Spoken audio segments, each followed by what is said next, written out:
Hello everyone, Malbeefance here again.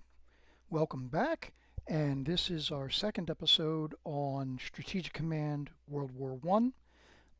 Once again, I'm playing the Central Powers of Germany, Austria, Hungary, and the Ottoman Empire.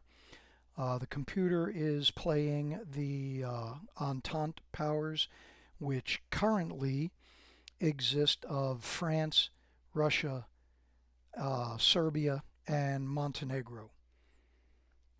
If you did not see the first episode, very quickly, um, my strategy as the Central Powers is to focus on Russia. Here is a better shot of the Eastern Front.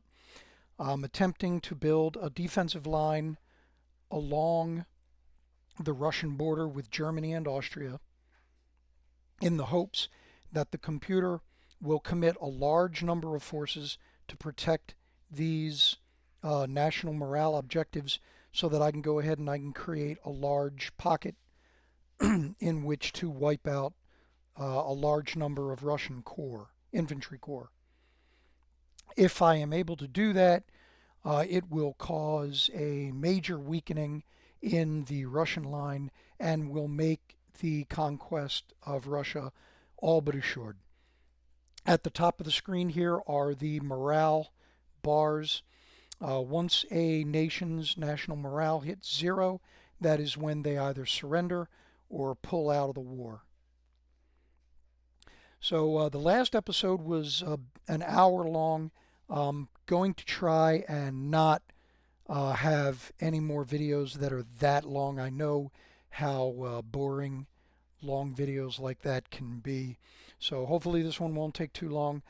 I'm just going to jump right into it here. Like I mentioned in the previous video, I will go over my strategy from time to time just so you know what I'm doing. But I don't plan on getting involved in discussing alternate strategies unless it happens to be pertinent at the moment. So that way I can just keep the episode as short as possible because it's already going to be like 30 minutes long as is. So last turn all I did was the Central Powers turn. I did not do the first turn for the Entente simply because that episode was long enough as it is. So here we are. I'm done with the Central Powers turn, and now I'm going to go ahead and advance it so that the computer can go ahead and take its first turn in this this run of the game.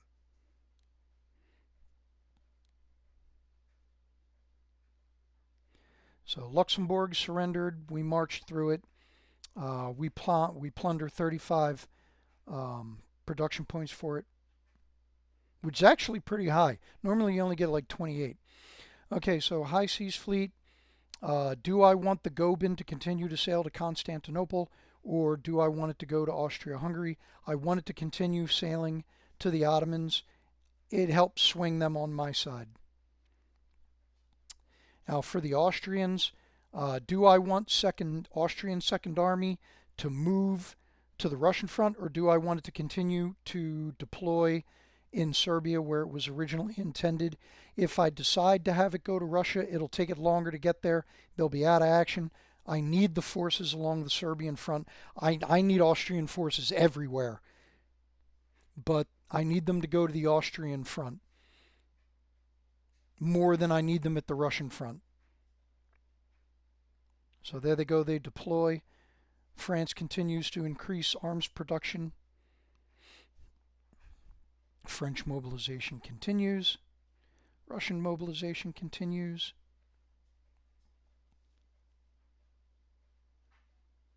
Austrian mobilization continues. I'm trying to zoom the map back in, but it won't do it. All right, so here's a quick ledger. It won't stay up long. It'll move on its own. So you can pause the film or the video and check this out for yourself if you want to.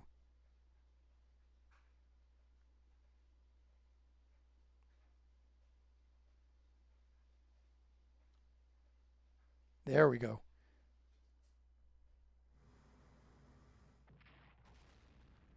All right, so that French dreadnought hit the mines that I had laid with this destroyer. I thought something like that might happen. That's why I have everybody there like I do.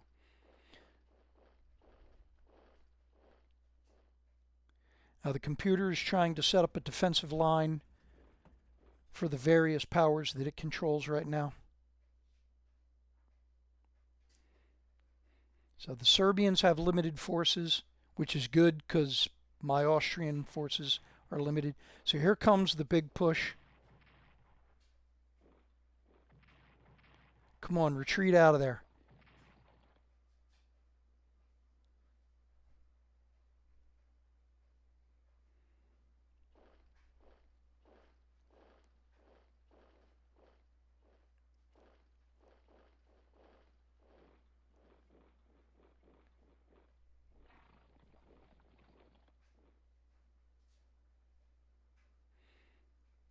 That Austrian unit that was getting attacked, I had him there to slow him down, slow down the Russians, and to cover the uh, the right flank of the unit that's right here that was just north of it. I knew they were going to get hit hard. I was hoping they would retreat after they lost 5 points. All right, so refugees are escaping Galicia because of the fighting. The UK seizes the dreadnought that the Ottomans had bought for them. That helps bring the Ottomans closer to joining the war for me. See, the Ottomans are outraged. Now, the computer, and if the British are being played by a player, you don't have to do that. And it'll slow down Ottoman entry into the war on the Central Powers side. They're going to enter on the Central Powers side anyway. It's just a question of when. So the British might as well go ahead and seize the dreadnought.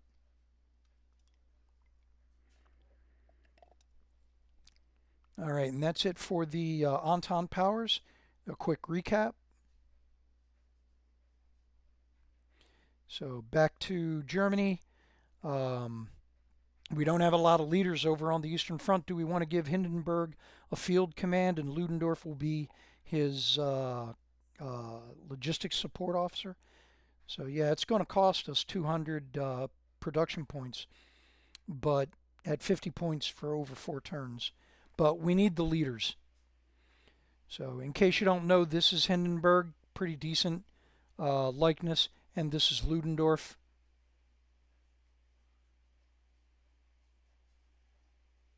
So now for the Austrians, do I want to provide food to the refugees? If I don't, we're going to lose a lot of national morale.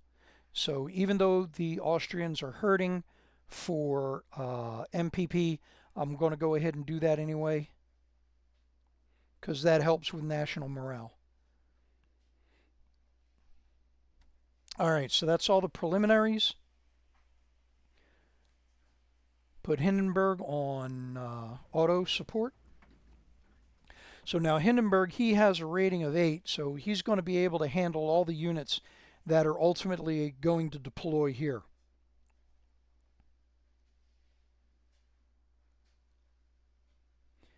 All right, so first thing I want to do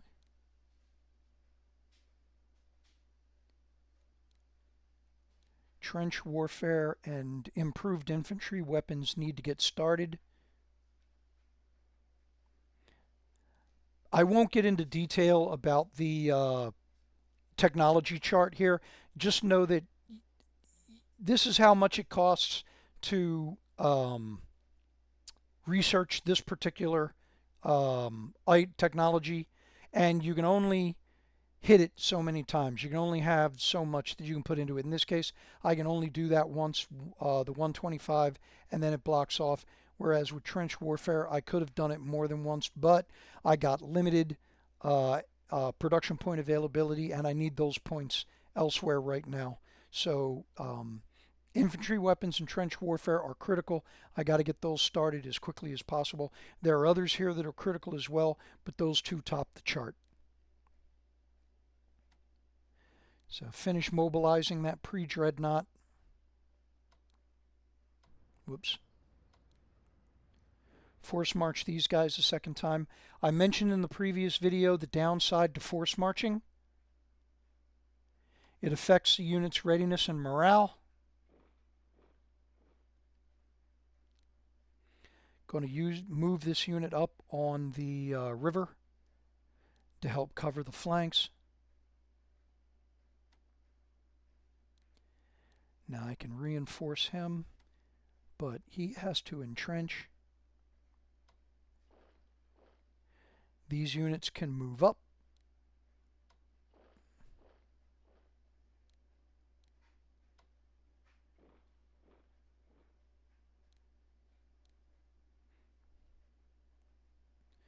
All right. Move him.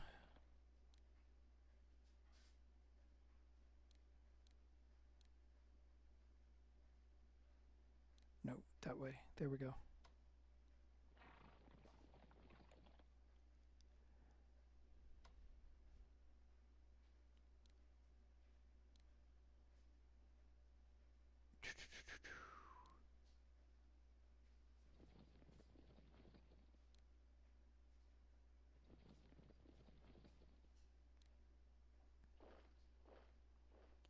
Now I could use my production points to use rail lines to move these units. And in the case of the two that I got down here, these two, I am actually going to do that. I want to get these guys up there a little bit faster.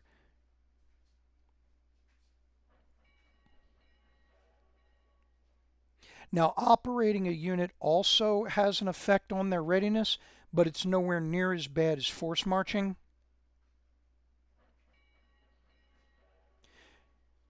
Now, just a quick safety tip. You do not want to operate a unit. You don't want to have them come off the trains right in a hex that's next to an enemy unit. Because they're not in formation, they're not ready. The enemy can take advantage of that and just do a lot of damage.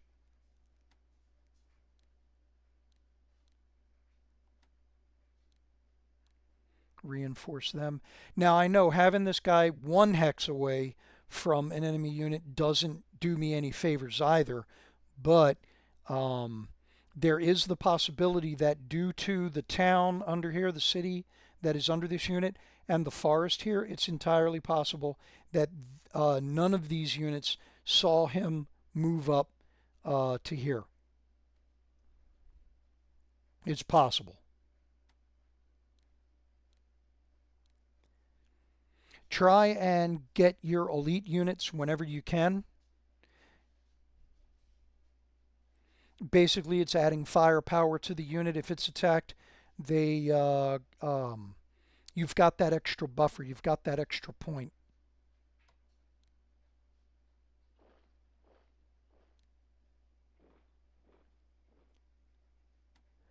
All right, now I'm going to operate this headquarters. Prince Ruprecht. I know I'm pronouncing that incorrectly. I'm sure you'll tear me up in the comments section. That's okay. That's what it's there for. All right, so the prince, he's going to wind up taking over this sector of the front, and then I've got Bulau down here doing what little he can to help out, but it's better than nothing.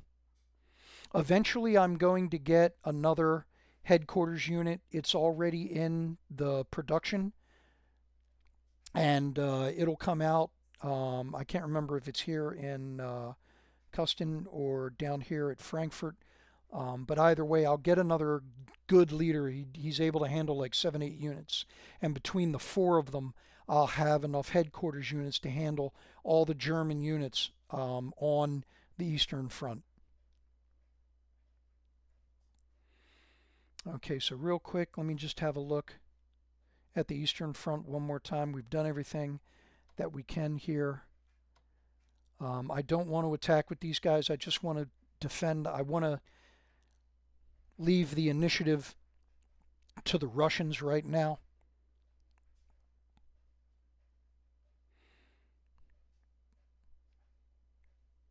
All right, over here on the Western Front, finish moving my headquarters units into place. He needs to entrench. Now, the French have left these two hexes open, and I could move into them, but I don't want to because of supply reasons. This mountain hex right here is very difficult for Germany to supply.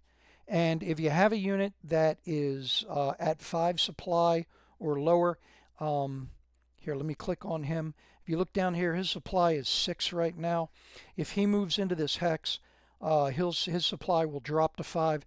When supply on a unit hits that low or lower, it reduces their action points. It reduces their ability to do things, lowers readiness and morale. So I'm going to hold him here until I'm ready to actually advance along the entire front.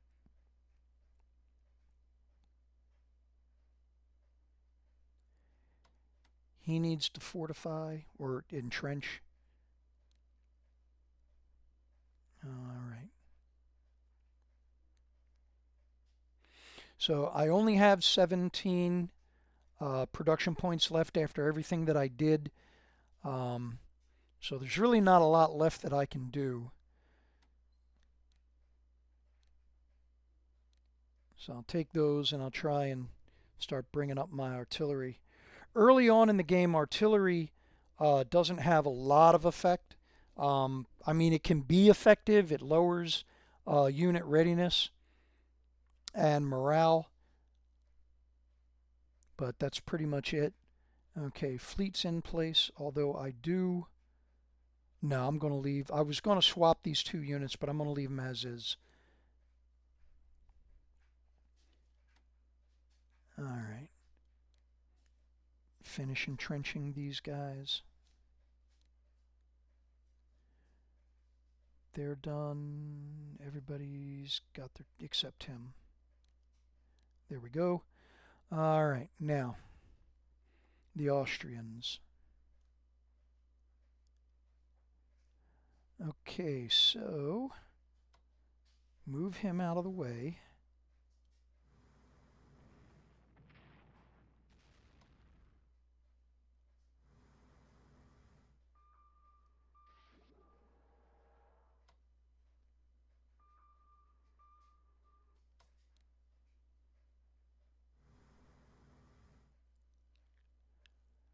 All right, do I want to do this?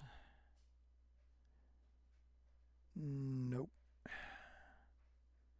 I was thinking about using that pre-dreadnought. He's got enough strength to where he might be able to finish off the John Bart, or Jean Bart, however you want to pronounce it.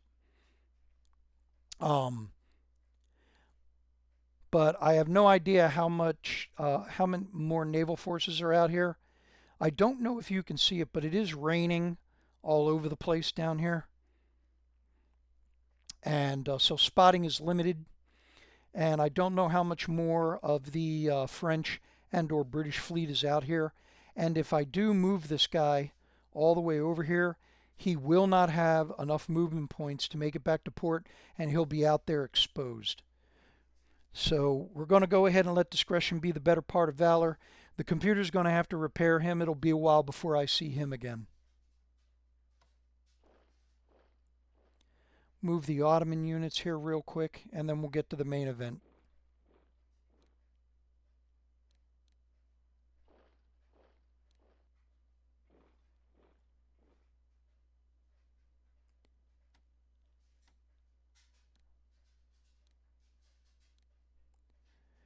And that's all I can do for the Ottomans right now. Okay, the main event at the beginning of the game is going to be Austria, and it struggles against Serbia and Russia. So due to the plan that I have in motion, there's not a lot of action that's going to happen here on the Serbian border as I go ahead and attempt to move my forces into position.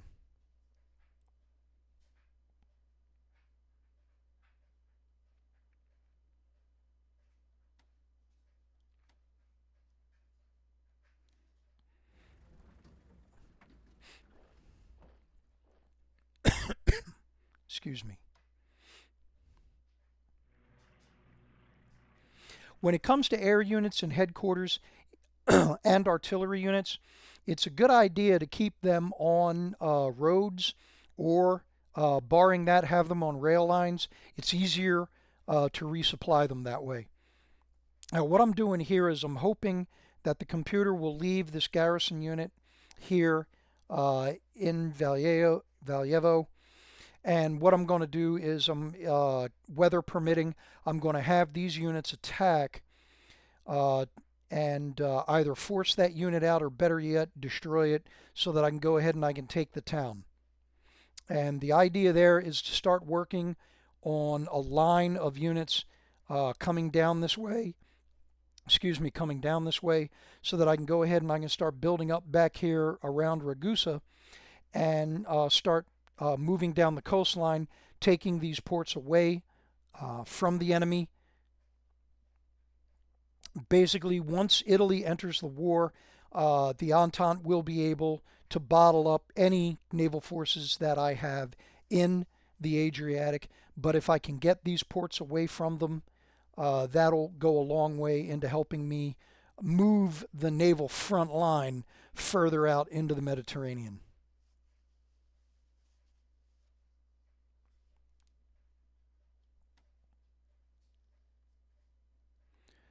All right, so over here on the Russian front, now, first thing I'm going to do is I'm going to wipe out this cavalry unit. He's dangerous because he can move through these gaps and occupy any of these major cities.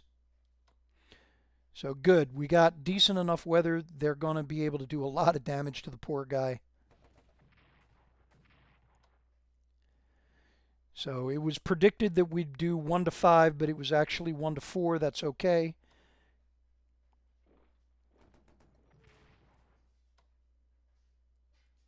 All right. This makes things a little precarious. I was hoping it would only take the 2 of them to wipe him out. Can I get him? Yes, I can.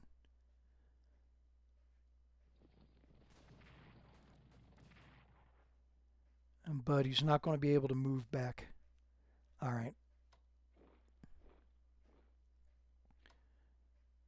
Oh, can he get in there? No, he can't.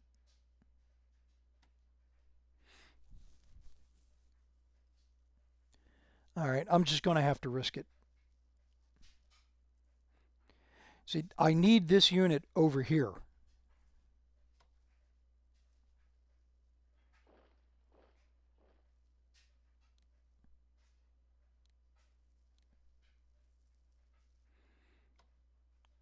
All right, so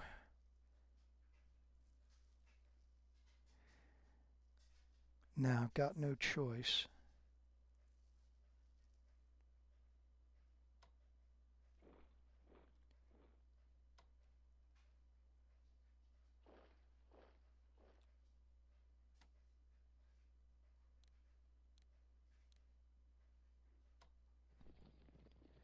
And he's got to go in there to fill that gap.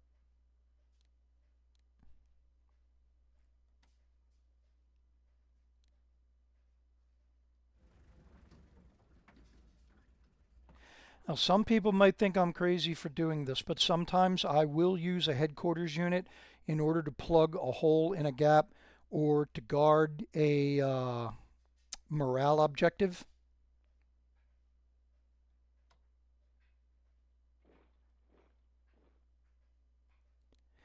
If I only have to do it for 1 turn. All right, so now what I'm hoping is that the computer will focus on this unit instead of trying to advance on Stanislaw. Give me time to transfer a few more units, even if I got to transfer some German units. The idea is I'm hoping that I'll be able to use these units to extend the line along here, and then the Austrian units can come on down and backfill the gaps. Headquarters units can only supply for their nationality, which is why I've got to kind of keep them separate. All right, so real quickly here, just having a look.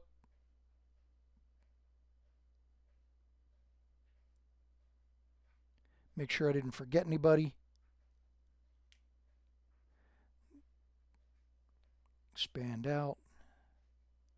Nope. Okay.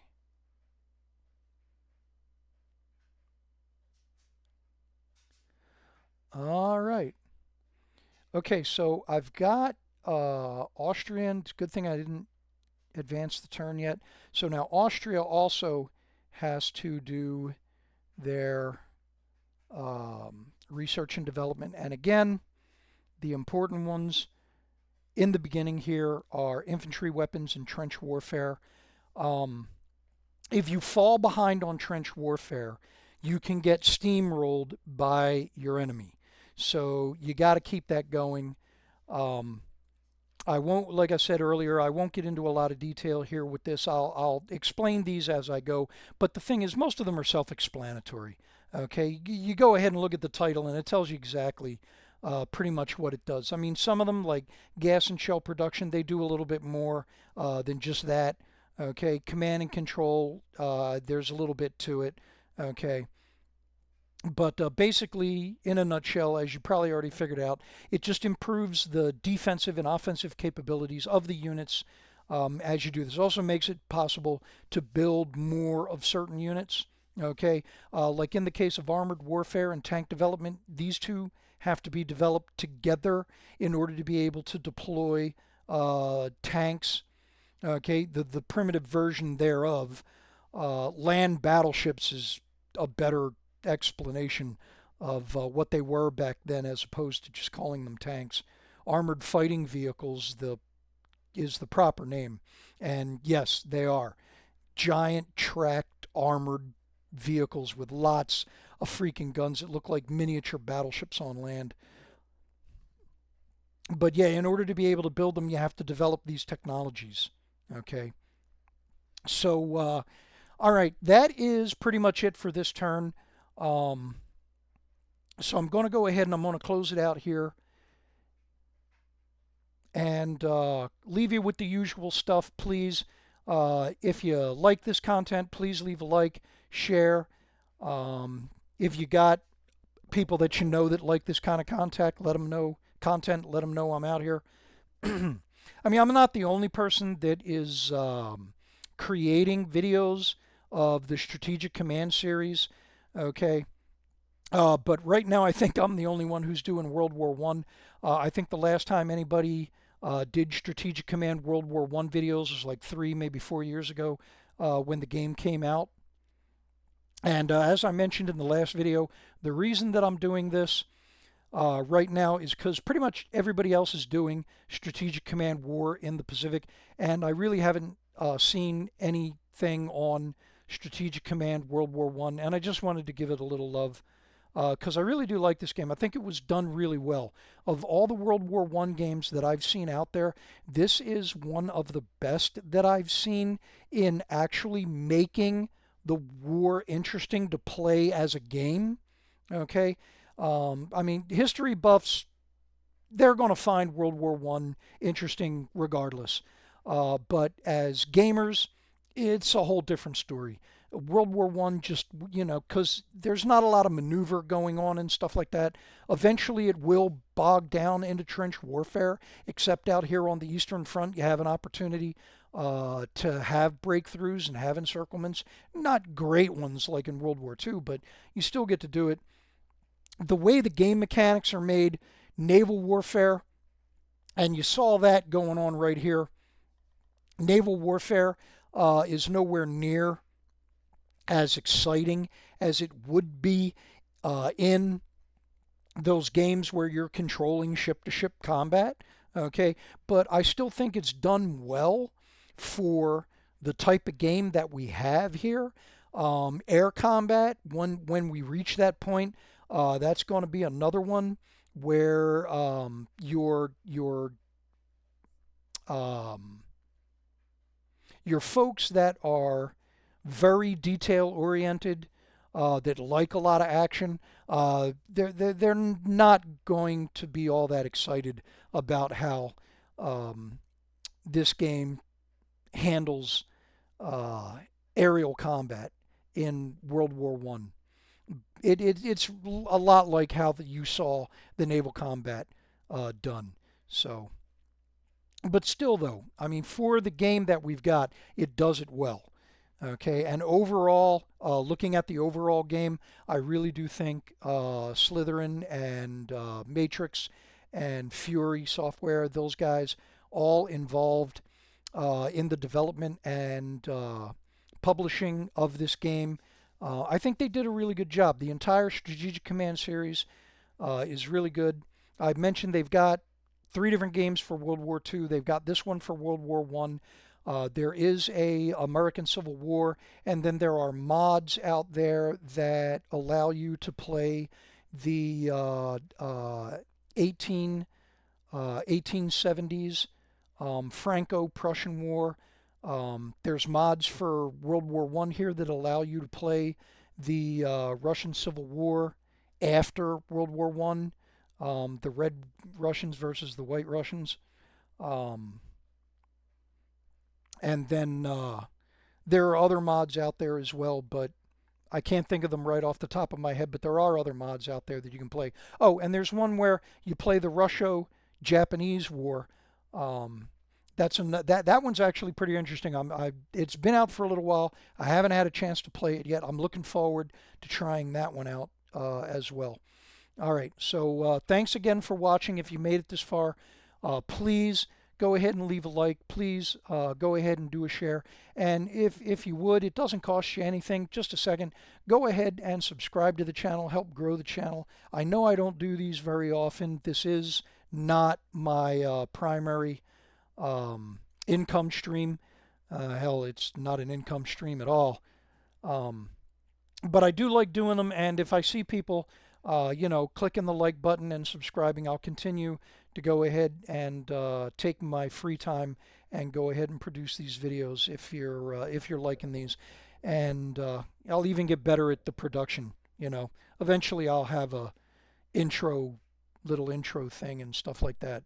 If I start doing more and more of these and people like it.